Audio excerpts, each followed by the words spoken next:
This is Sexy Funny Raw, where we talk all about the world of sex, from dating and relationships to the adult industry itself, answering all the questions you weren't even brave enough to ask Google. What's up, guys? Welcome back to another episode of Sexy Funny Raw. I am your host, Sylvia Sage, and joined not in studio with me today, but virtually, I have a very exciting guest, intimacy coordinator, relationship expert, and sex therapist, Zuri Prior-Graves. I didn't want to mess that up for you. Welcome to the show, Zuri. Thank you so much for having me. Oh my gosh, I'm so excited to have you here. I have so many questions for you. Yes. Okay. Okay, so you are an intimacy coordinator for reality TV, crime shows, just regular TV in general. Is that correct? A little bit. So Okay. my role, because I wear so many hats, I do kind of float into different spaces, but Mhm. intimacy coordinating is typically only for scripted television, Okay.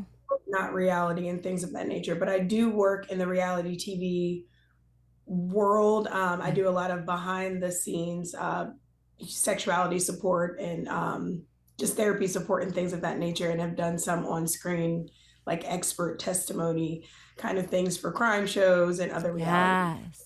Yeah, I heard about the crime shows as well, and I have a lot of questions about that as well. But how did you get into this field? What led you into intimacy and sexual relationships in general?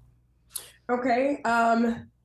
Twofold. I found my way, like I was in television and probably about 15 or so years ago, when I was coming out of undergrad, and I got caught up in this television spiral that I never expected to be. I wanted to create content, I wanted to write, I wanted to do things like that. Mm, And I never got there. okay. And so I started looking into other avenues and other things that just I felt like I was naturally drawn to. And I've always been the person in the back of the bus, like talking to my friends about things, seeking knowledge around sex and sexuality. I've always been that person. I've always centered that in my life. And so I was like, how can I make money off of this? So I went back to school, and I have two master's degrees, Mm, both in sexuality. One of them, I have a master's in education. So I'm a sexologist. So I teach curriculum, build curriculum, rewrite contracts, things like that. And then I'm a sex therapist. So I have an MSW in human sexuality, clinical human sexuality as well. So I did that for a while. And then I found my way to Atlanta. Um, Completely not for this field. okay. And it just happened to be really perfect timing, right place, right time, where intimacy coordinating was trying to take root. Mm, Um, and during the Me Too movement, I moved to Atlanta in about 2018. That's when we were getting kind of the results of what was happening in 2017 with the Me Too movement. yeah. How Hollywood was really trying to make a pivot to see how that they could further protect actors, and that it Hmm. kind of lended itself to the birth of intimacy coordinators. And I was just right on time to kind of mix my worlds together. I love that. And I love a well educated woman. Preach it, girl. I am so wildly impressed by you. I was wildly impressed with you before this conversation. You're only making it harder to not fall in love with you. So, very well done. So, how exactly does it work? Because I know that you say that you are building chemistry between two people on a set for especially for a scripted series. So how exactly does that work? And is it something that you could teach to anyone to make their partners fall in love with them? Absolutely. I think that it's like what came first, the chicken or the egg, right? I Right. think being a sex therapist, and even though I predominantly work with children, Oh, people think about children as sexual beings, but I worked with predominantly marginalized, homeless, LGBT, trans youth, who were doing a lot of sex work in okay. Philadelphia. So Okay. that was kind of my thing. But just clinically trained, I am trained in relationships and building intimacy with people. And then so to translate that into the creative sphere of how do I teach people to make it look like that. People go to acting, these are people I've never took an acting class. So Right. I work with a lot of very high profile actors who they've taken all the classes, done all these things, and even still there is an element that isn't always taught. Mm. in the television and film world. So figuring out ways to translate my clinical work in building chemistry and intimacy into the more scripted side of things has been fun, but I think it's lend itself to make me a little bit more unique in the industry. Yeah. But I'm wondering, like, I mean, I don't know if I should explain what an intimacy coordinator is. Go And for it. Yes. Yes, okay, please. so I work as a liaison. So yes, there is an element of my job where I am building chemistry, and I am hopefully making things look as realistic as possible. Mm. But first and foremost, I'm a liaison between actors and production, so that has a legal element to it. I write legal contracts called community Mm. writers, and that's something again birthed out of the Me Too movement, so that everybody's on the same page. If an actor gets a script that has some sort of hypersensitive material, Hmm. that could be sex, that could be which we would call simulated sex because there's never actually any sex happening uh, Yes. in Yes. television and film. That makes it porn. Yes. So in scripted television, just making sure that everybody's on the same page. A script might say, and then they have sex. What does that mean? What does Hmm. that look like? How do we flesh that out? What choreography can we create to go alongside it? What's repeatable Hmm. and what's comfortable and consensual for these actors? And then fleshing it all out, rehearsing it, writing it out in a document, having all parties sign said document, and making sure in the room when we are shooting on that day that what's upheld is what we've already decided on, nothing more. We can always go less, but nothing more, and making sure that those actors' boundaries are respected also in the final edit. So I love that. I absolutely love that. I didn't realize that there were contracts drawn up for things like that, but it makes so much sense. And especially since the Me Too movement in 2014, I did an HBO movie, but it was a sexual movie. But again, because it was main HBO movie, mainstream television, it wasn't porn. There was no sex involved, but we did not have intimacy coordinators on set. And there were definitely times where inappropriate things were happening on the set, but I'm definitely sorry a giant about that. change. Yeah. Well, I didn't have you see? No, but it's very interesting. So I want to think, and now I don't know, I guess, if people are coming with their own standards, because now that you say there's a contract in place, I have something different in my brain. But the Okay. question I had prior to that was, what are some surprising boundaries that people don't think of when they're filming a sex scene on television? And that question is still absolutely Okay. applicable.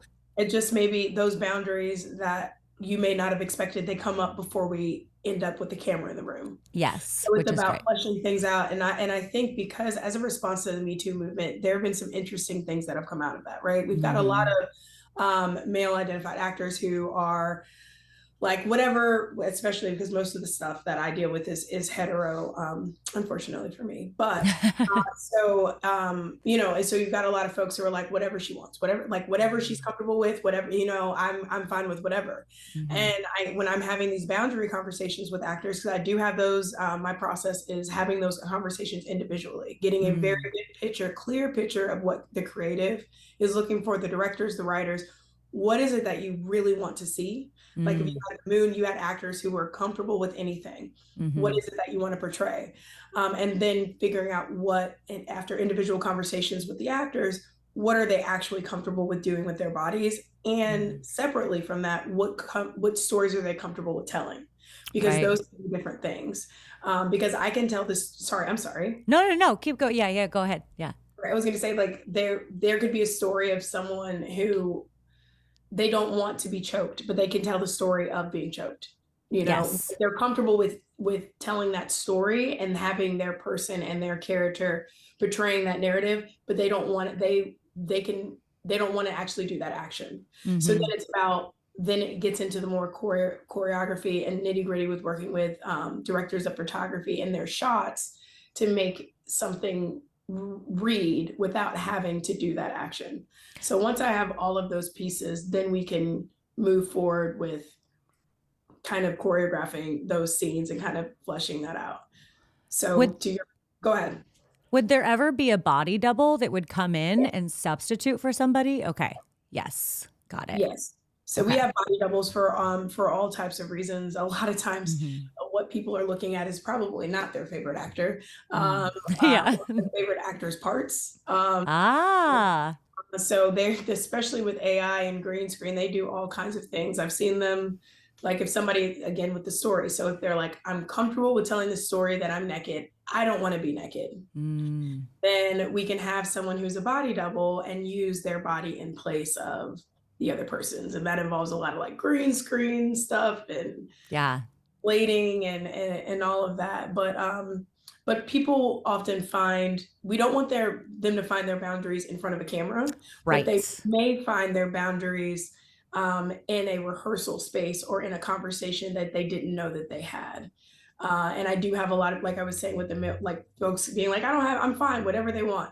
And Hmm. I'm like, okay, if somebody took a giant broom and like pretended like they were shoving it up your butt, would you be okay with that? And it's like, no, Hmm. maybe that's a boundary. So I mean, I can be silly and extreme, but Hmm. you have boundaries. Let's figure out Right. what they are so we don't find them in the room and potentially cause a space, like create a space of harm for you. Yeah.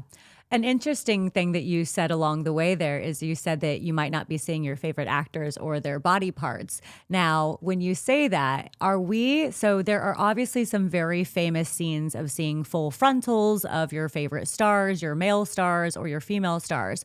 Are they using prosthetics for the penis to make it seem larger, or are you getting what they're actually working with?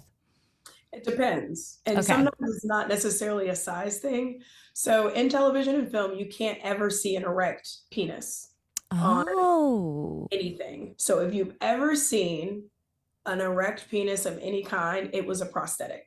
And that's because we could be shooting something for hours. It's unethical for us to ask Okay. for anyone to put themselves in a space of arousal for any amount of Mm. time. And we have to match shots. So Mm. just in and anatomy, so for the ethical reasons and also just like the physical response reasons, it's not a thing that we can do. So we Mhm. always use a prosthetic in those situations.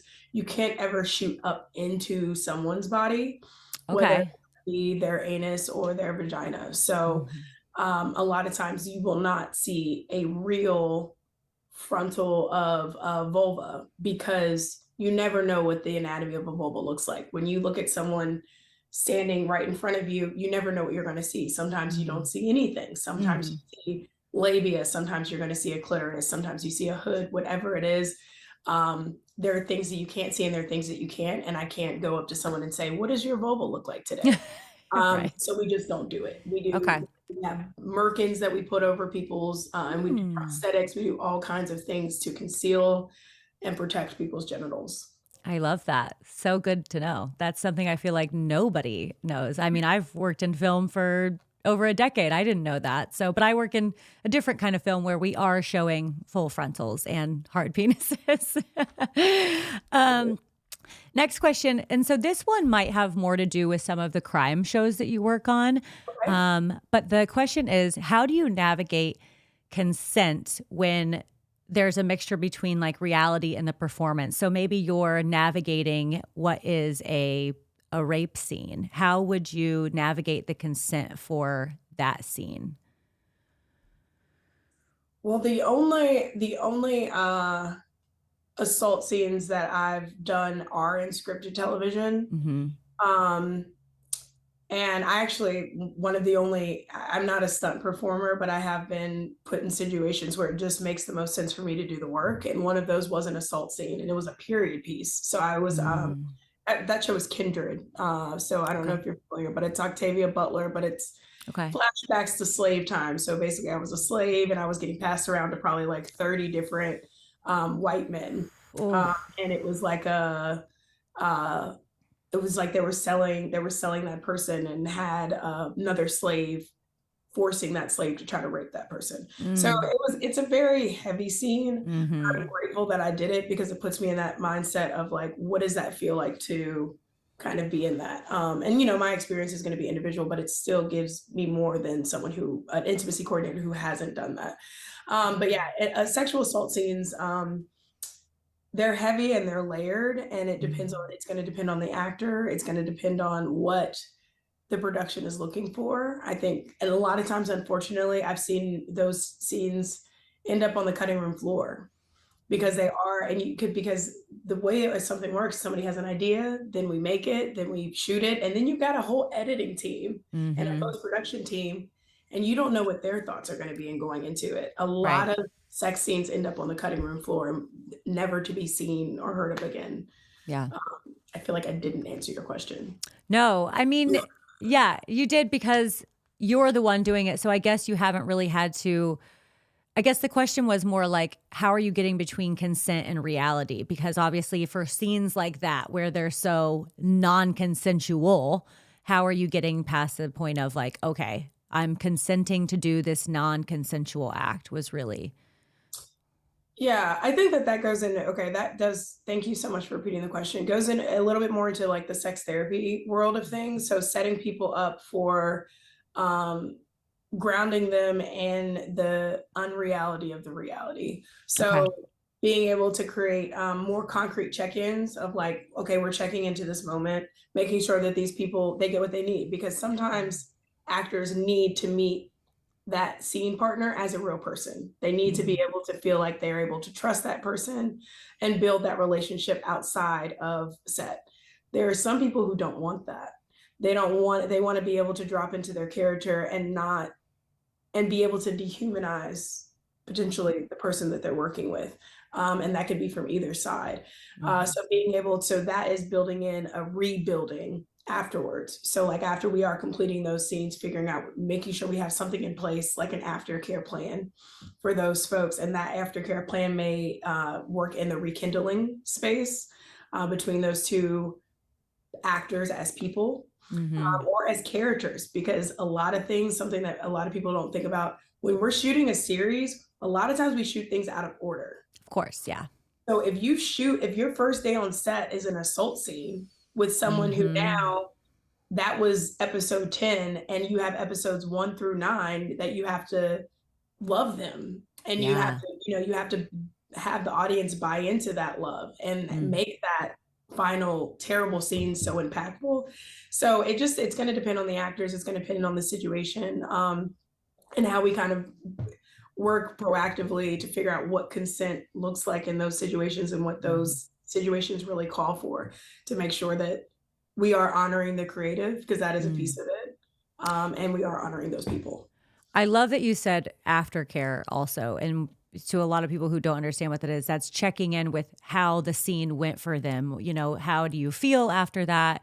What can I do to make you feel better, especially if it's in a scene like that where it's a very graphic. So I love that. I also love that you mentioned getting them to trust each other beforehand so it doesn't feel so animalistic, I guess. And it seems more curated than, I guess, yeah, raw is really the word I'm looking for. So that's incredible that you're able to get people to a comfortable place to be in such an uncomfortable scene. That's really amazing. Have you ever had to step into a scene because things got a little too real for an actor or maybe went a little too far? Yes. Okay. Yeah. And that's always hard, because um I'm grateful to my actors who kind of know, they know their boundaries and going into something, and they've made them very clear. Mhm. I know those boundaries. I might know the why. I don't ever have to know the why. A lot of times people disclose it to me, but I might be the only person holding that in Mm. the space, right? Mhm. But you've got people who are hungry for their creative. A lot of things happen. Sometimes people don't know they're going to push up against a boundary, and then it's like I know how to recognize what's on through the camera, or being able to watch people in real time and be like, okay, we're about to hit something. Yeah. Being able to kind of hopefully diffuse it before we get there. And that could mean, okay, like that, between that next take, having Mhm. somebody take a beat, going and being like, hey, don't you have to 10-1? Don't you have to go pee? Mhm. Just so I can get a minute, because time is Yeah. money, and we're always moving so fast. It's about creating space a lot of times, where there isn't any, creating time Yeah. where there isn't any. And that goes for people. I mean, like if someone gets an erection or gets aroused in a way, that we know based on the choreography, that erection might either take them out of their work, or their scene partner being able to take a Mm. pause, take a beat. But yes, I have had situations where I have tried to hold the space for someone, and I've had people like directors or producers, they are really focused on a vision and they will push that actor. And that is, intimacy coordinators are new and we are trying to establish ourselves as much as possible. But sometimes we get overridden, and the result of that being uh, it could be really detrimental to a production, and it could be Yeah. detrimental to that person. And I've had people walk off set. I've had people burst into tears. I've had people walk out of contracts for Wow. multi-season shows. Um, yes, and all things a lot of times that could be avoided. Right. Like I mentioned, I always use the choking example as a thing. A lot of Mm-hmm. times people are willing to tell stories, but they don't want to tell them in a specific way. So if Mm. somebody is telling me, let's do a BDSM kink scene, cool. Power dynamics, cool. Like this, cool. I just don't want someone's hand around my neck. Can we do something else? And I'm like, absolutely sure. And then I've got Mm-hmm. somebody coming in later and being like, can't we just, what's wrong with just putting the hand? And it's like, okay. Mm-hmm. So it's a lot of that. I've also had people, are you familiar with shadow work? No. No. Okay, I'm writing a book about intimacy coordinating, and I use this story in there because I have had people. Shadow work is a therapy term for when, if you are put in a situation a lot of times, and maybe an unconsensual situation, um, doing the work later alongside a therapist can mean trying to relive that situation, but Okay. putting you in the driver's seat of control so you can change that narrative. Um, Oh, okay. yeah, it's working. It's questionable. I feel like for some people, I think you have to just really be ready for that. I've Mm. had people tell me, for instance, like I was assaulted. I'm okay with doing this scene because now I'm choosing to do it, and I get to script out exactly what that is for me, and I can reclaim this. And I'm Yeah. like, it's really cute. Let's not do that. I can't be your therapist. I'm your intimacy coordinator right now, Mm. and I can't. We should not do that. Mm. And I've had people do it anyway. I've never had it go very well. Got it. So, Mm-hmm. but I'm prepared. But you can only be Mm-hmm. so prepared for somebody like actually reliving trauma. Yeah. Yeah, Yeah. And a lot of us, unfortunately, have faced sexual trauma at some point in our lives. Unfortunately, more often than not. So absolutely. Yeah. I'm going to switch gears just a little Okay. bit to the relationship therapy Okay. section of your career. Okay. So, what do you think is the most common issues that couples will come to you with, and what is your like go-to advice for that? I think that everything that anyone ever comes to me with, it boils down to communication. 100%. And a lot of times they didn't have the language for what they wanted and what they wanted to ask for, or they ask for. There's always just a disconnect in Mm-hmm. communication, and there's a lot of times the timing of that communication. You were late. Mm-hmm. Should have said this before. Mm-hmm. Now you're in a place where either you have done something or you're asking for something, um, and you knew all along this was something that was a part of you, or Mm-hmm. you didn't know.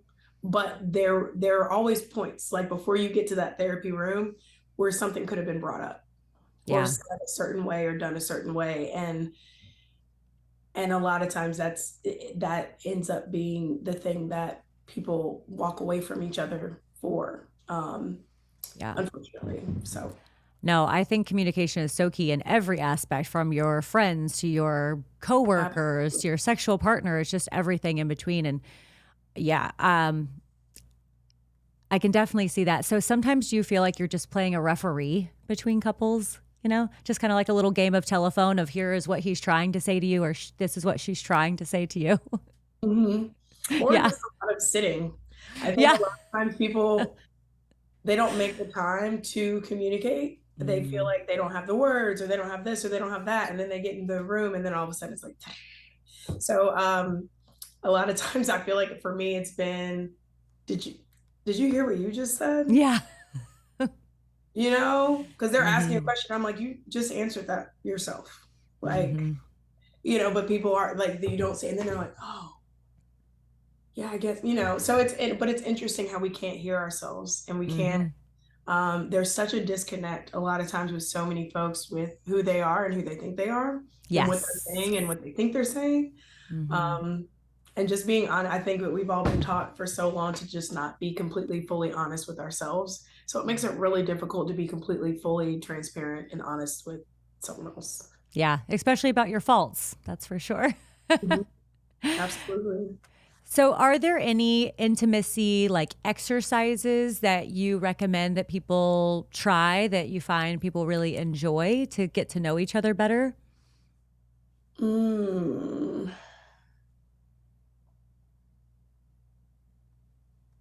One that's really common that this is the first, I'm like, I'm going to keep thinking while I'm talking because this is one I'm not a huge fan of, but it does translate. It is something that you can use in real time and that I've seen a lot of people use on set, as it's called instant chemistry.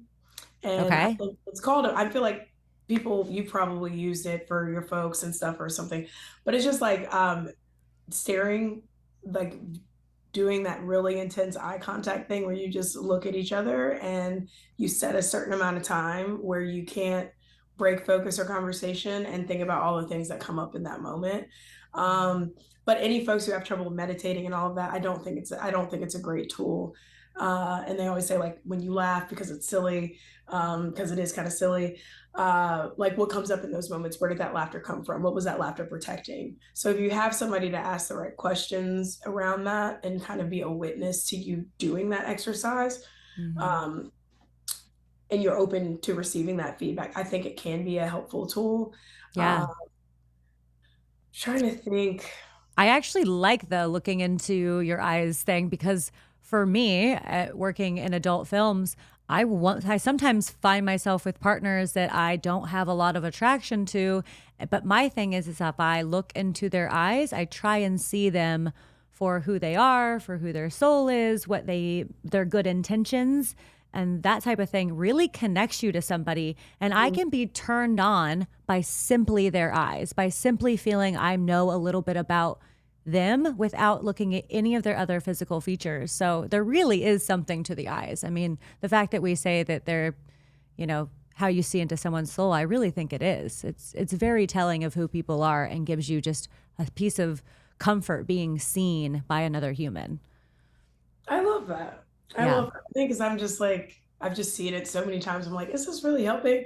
But hearing it from Yeah. perspective, no, I do, I appreciate that perspective. And I think it can be a tool if, when people really, if you take it seriously, Yeah. and you really can really take on that whole person and be like, no, you're a real person. Yeah. Like you have all these years of whoever you have been, and Mm-hmm. there's so much depth to that, Yeah. and intimacy to that. Um, but yeah, I think that the questions that things that have become kind of buzzwords, via TikTok and just I think the trends and the times that we're in, like attachment style theory, love languages, I think that all of those things have a space. I think that the testing for them and all that is a little bit dated, Okay. but that information that you can receive about yourself, it lends itself to how you communicate. And I think that as long as I feel like people need to create an entire communication profile for themselves, Mm.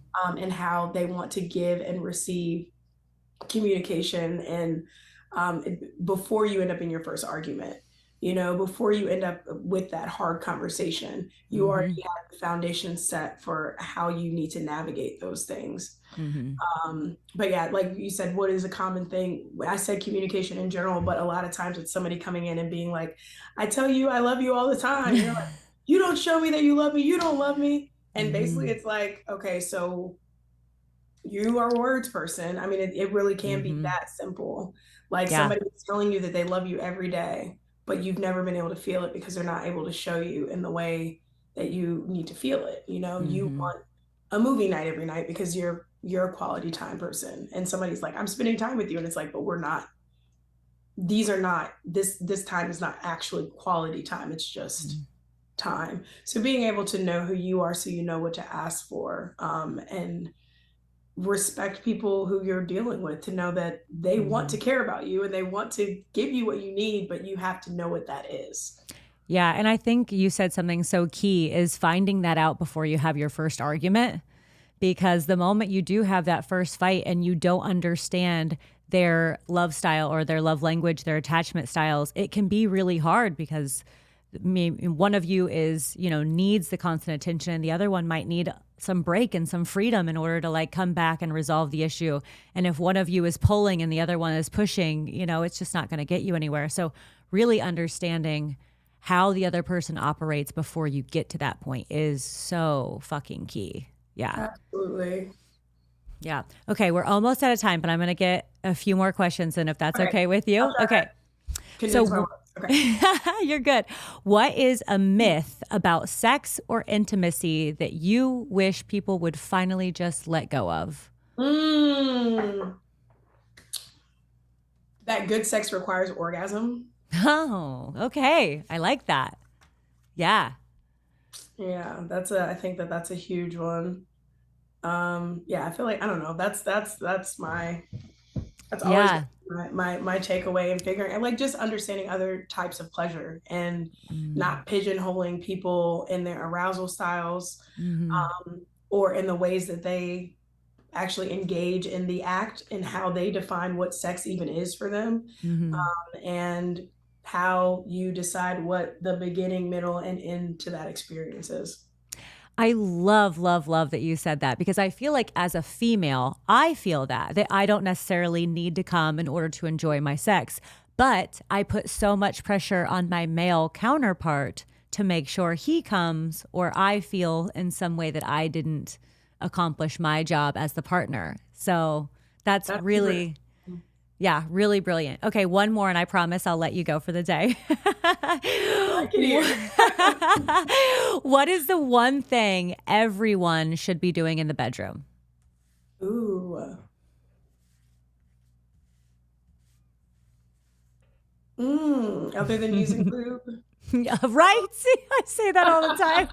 Lube is okay. It's okay. Yes. I guess, I think, and maybe I'm 37. So I think, and I've had sex a long time. I think that what I would ask that people continue to bring forever is curiosity. And that should be the first thing that they pack. And just because we've all maybe been doing something for, that doesn't mean that there isn't more, and that you can expand who you are in and out of the bedroom, and continue to grow and all of that. I freaking love it. I love you. I love you. I love you. I thought you were going to say communication, which I also think is so key, but I say lube all the time. I'm 41, so I feel it. And I feel like sometimes guys think it's an insult. And I'm like, why would bringing something more amazing to the bedroom be an insult? It's the same way with toys for me. I'm like, why would you not want me to be at the maximum capacity of an enjoyment when I'm in this situation? So because our sex is male centered, and yes. Anyway, that's a whole, but yes. Yeah. Everybody lube. Yeah. Lube it up and keep being curious. That's so, so key. I love it. Zuri, this was one of the best conversations. I was so excited that you got to come and do this show with me. If you want to tell people where they can find you, where they can find any material that you may have and learn more all about you, you can go ahead and do that now. Oh, thank you so much. Yes, I'm at Intimacy with Z. And I guess I'll spell it because everybody spells intimacy with an A. It is INTIMACYWITH, and then the letter Z. So yeah, check me out. I have some things coming up, but my socials are a little slow right now, but please stay tuned. I have some things on the horizon. Awesome. Well, thank you so much again for talking with me today. And maybe I'll get to talk with you and work with you in the future. It would be a dream for me. Thank you for having me, truly. Of course. Of course. Thank you so much. And until next time, guys, adios.